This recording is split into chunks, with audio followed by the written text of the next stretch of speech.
پشت پرده به بالهای سیاسی اهمیت نمیده و شطرنج باز خوبی. پشت پرده به همه موضوعات میپردازه و با کسی تعارف نداره و تنها خط قرمز ما مردم. ما اجازه نمیدیم که رسانه‌ها از عدم سواد رسانی مردم سوء استفاده بکنند. پشت پرده. مخاطبین از رسانه پشت پرده سلام، من امین فردین خوشحالم که به همراه تیمم بار دیگه با یک برنامه پشت پرده دیگه با شما هستیم. امروز قصد داریم که یکی از روش‌های باندهای فساد و فحشا برای اغفال کردن دخترها و گول زدنشون رو برای شما افشا بکنیم که جدیداً در فضای مجازی داخل ایران خیلی باب شده و مسئولینی که خیلی ادعا میکنن که جلوی این فسادها و فحشاها رو میگیرن، اما یه سری آدم ها هستن که از این آدم ها، یعنی از همین مسئولین پر ادعا، باهوشترن و از روش‌های عجیب و غریبی استفاده میکنن که من چند تا از این روش‌ها رو برای شما افشا بکنم. مثلا فکر کنم کرکوپرتون یک جا بریزه از این روش‌های عجیب و غریب باندهای فساد و فحشا. این روزها که قیمت هر چیزی گرون شده و وضعیت اقتصادی مملکت اونجوری که باید و شاید خوب نیست، هر کسی به هر روشی سعی میکنه که کسب درآمد بکنه، اما انقدر وضعیت اقتصاد داغونه که اون پولدارش هم داخل ایران میناله. از طرفی مسکن سر به فلک کشیده و قیمت مسکن و اجاره مسکن هم به صورت عجیب و غریب کشیده بالا. یه عده میگن که مردونگی مرده، معرفت مرده، انصاف مرده، جوانمردی مرده و کلا این کسانی که خونه اجاره میدن و ملک اجاره میدن یا صاحب ملک هستن اونچنان باید و شاید با مستاجرای خودشون برخورد خوبی ندارن یا هر سال قیمتا رو میکشن بالا. حالا اون کسایی هم که صاحب خونه هستن میگن که خب ما هم قسط داریم، وام داریم، چنان و خلاصه لپ مطلب این هستش که قیمت اجاره بها رفته بالا و کلا قیمت اینکه شما بخواید یه جایی رو بگیرید و حالا زندگی بکنید. از اون طرف ما نگاه میکنیم میبینیم که تو سایت دیوار و دو سه تا از این سایت هایی که توی ایران تبلیغات بهشون میدن و آگهی بهشون میدن و خیلی هم معروف هستن و بیشتر افراد هم به این سایت ها مراجعه میکنن، یه سری تبلیغات جالب هست. مثلا اجاره رایگان، ودیعه رایگان، یا مثلا ودیعه رایگان اجاره 100 تومن. آدم میگه که دمشون گرم، تو این وضعیت بد اقتصادی نه اجاره میخواد، نه پول پیش میخواد، نه پول پس میخواد، هیچی نمیخواد. و یکم که دقت میکنیم میگه که مثلا تو اون متن آگهیه ما این خونه ها رو به خانم های مجرد و بیوه کرایه میدیم. یعنی شما تفکر و تصور بکنید که این خونه ها فقط به خانم ها اجاره داده میشه. حالا من برای شما یه دونه فایل صوتی تلفنی عجیب و غریب پخش میکنم که تماس گرفته شده با این افرادی که این ملک ها و این خونه ها رو کرایه میدن و کلا این افراد دنبال در و داف و خراب میگردن واسه یه سری سرویس های جنسی، نه اینکه بخوان به اون افراد خونه رایگان بدن. بشنوید این فایل صوتی رو. بابت این آگهیتون تماس گرفتم، بابت همخونه. میخواستم ببینم شرایطتون چجوریه. بابت کدوم آگهی؟ برای همخونه میخواستم ببینم شرایطتون چجوریه. شما کارتون چیه؟ من منشی هستم. کجا؟ توی بیمارستان کار میکنم. درسته. شرایطش همینه دیگه، چیز خاصی نداره. یعنی چیز نداره؟ شما خودتون مستقر هستین یا کسی دیگه؟ من خودم هستم ولی اکثر موقع نیستم. کجایی هستین خانم؟ من شیرازیم. شیرازی هستین؟ بله بله. همشهرین اجرایی. منم مامانم اینا شیرازم. درسته. خودتون برای کار اینجایی؟ نه، ما خودمون شرکت داریم. بعد خودم املاکی هستم تو منطقه یک تهران، تو کار ساخت ساز ایناییم. بعد شرکت هم داریم سمت راهن.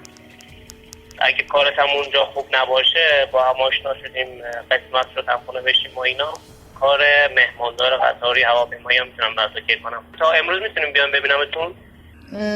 شاید بتونم. حالا با تو هماهنگ میکنم ببینم کارم چجوریه.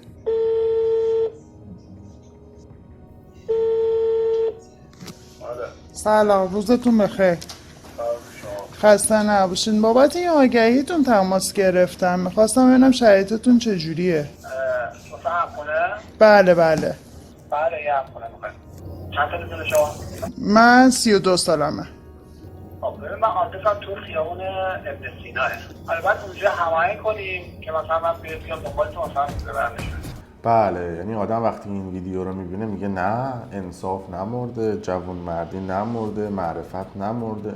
این افراد عاشق شش و ابروی من و شما، البته خانوم ها، که بهشون خونه اجاره بدن. یعنی ببین چه روش های کثیفی استفاده میکنن برای اینکه بخوان یه سری افراد رو بکشن به بانتای فساد فحششون. این یکی از روش هست. روش دوم ثبت آگهی با این عنوان هستش: خرید و فروش کفش‌های جلوباز که پشتشون تنگه، کمرشون لاغره. یعنی شما وقتی میرید این تبلیغات رو میبینید گفته شده که مثلا کفش‌های جلوباز، نمیدونم جعبه داره، نمیدونم کفش‌های مجلسی داریم و دارکوبی، یا به صورت عمده در تهران پخش میکنیم. یعنی هم سرویس‌های جنسی میدن هم میگیرن. و جالب هستش که شما وقتی که پیام میدید به این افراد، مثلا میگید که من یک کفش دارم میخوام بفروشم، میگه که یه عکس با کفشت بگیر، با مثلا با دامن یا پاهات معلوم باشه، نمیدونم، یا با جورابای پلنگو اینا عکس بگیر ما ببینیم. و اینجوری افراد رو خیلی شیک و مجلسی میارن و هدایت میکنن به سمت این روش هایی که دارن. یه گزارش ویدیویی هم هست، ببینید، خیلی توضیحات کاملی در خصوص این کفش‌های جلوباز داده.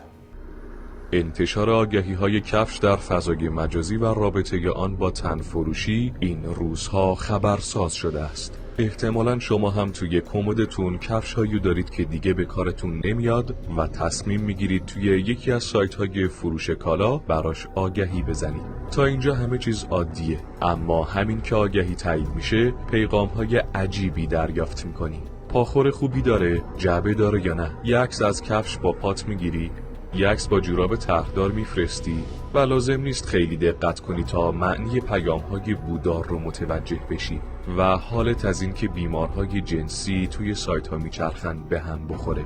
احتمالاً هم بعدش آگهی رو حذف میکنی و عطای فروش کفش رو به لقاش میبخشی. اما واقعیت چیه؟ عجیبه که بدونی تو بدون این که از مناسبات و کدهای مخفی این سایت ها خبر داشته باشی، ناخواسته یه آگهی جنسی ثبت کردی.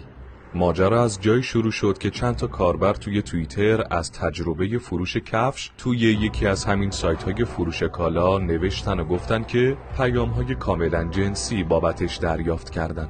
این وسط چند نفر با گفتن این که آگهی فروش کفش زنانه توی این سایت‌ها یک کد برای زنانه تن فروشه، از اصل ماجرا پرده برداشتن.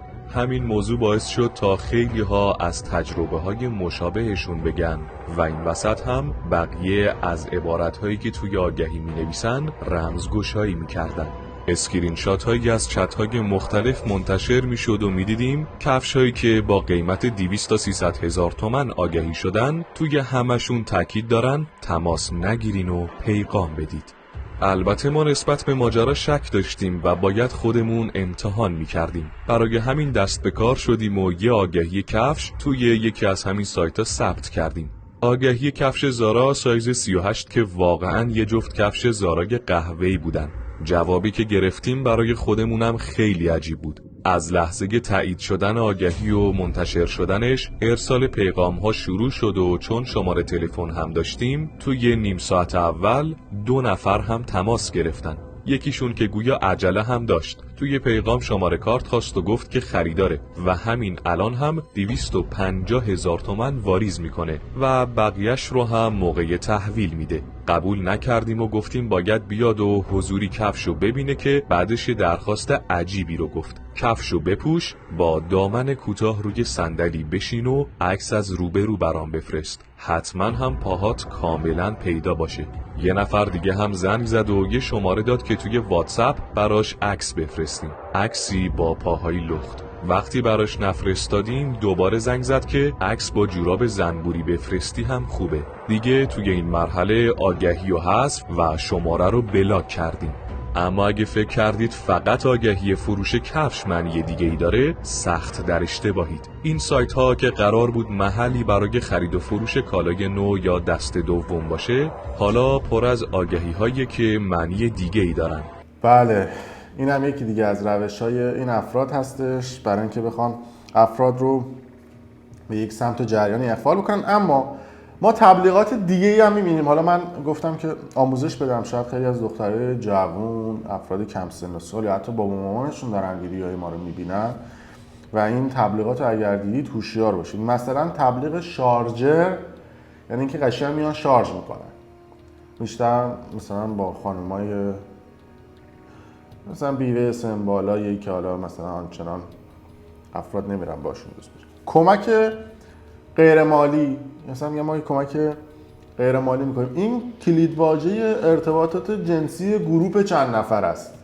یعنی مثلا میگن کمک غیر مالی کلیدواژه گروپه. یا مثلا ماساژور که توش می‌نویسه که هم ما ماساژور آقا داریم که مخصوص آقایونه، هم ماساژور خانم داریم که مخصوص خانم هست. یعنی میتونیم هم خدمات به آقایون بدن هم خدمات به خانوما بدن. این هم یه کلیدواژه است. اسکان و همخونه کدواژه شوگرددیه، یعنی اگر اینو نوشته بودن بدون طرف شوگرددیه. یا نوشته اگر کسی همخونه نیاز داره یا اسکان نیاز داره، این کد شوگرمامیه، یعنی طرف خودش شوگرمامیه. یا حمایت از خانواده های بی سرپرست، یعنی طرف دنبال بیوه میگرده و از این نوع روش ها و تکنیک ها استفاده میکنن تا افراد رو جذب بکنن، حالا به یه سری باند های فساد و فحشا، و اینجوری دارن مدیریتش میکنن در شبکه‌های مجازی که ما گفتیم که یه ویدیو بسازیم که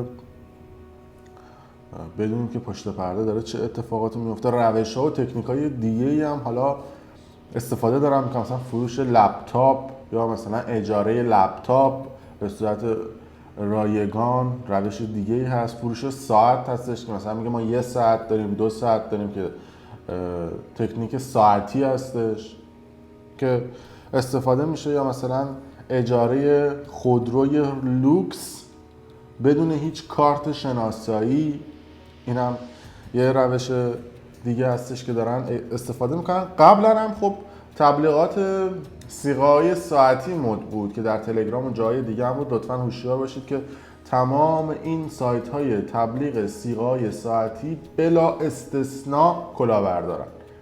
پول شما رو هم میگیرن، مثلا مان این که حالا میخواید مثلا یه داف به ترتیب بدید، پولتون رو میگیرن و میرن. کجا میخواد برید شرکت کنید؟ مثلا به پلیس وقتا بگید من می‌خواستم صیغه کنم ترتیب طرفو بدم، پول منو گرفت و رفت. اینم در نوع خودش جالب هستش. در هر صورت مراقب این آگهی ها و این اتفاقات باشید. مرسی که تا این لحظه با رسانه پشت پرده همراه بودید. لطفاً ویدیو رو به اشتراک بذارید، برای دوستان خودتون بفرستید، کسانی که حالا دختر کم سن و سال دارن، بچهای جوون دارن، یکم سواد رسانه‌شون توی این موضوعات بالا بره که خدای نکرده به سمت یک جریان اشتباه هدایت نشن. مرسی که تا این لحظه با ما همراه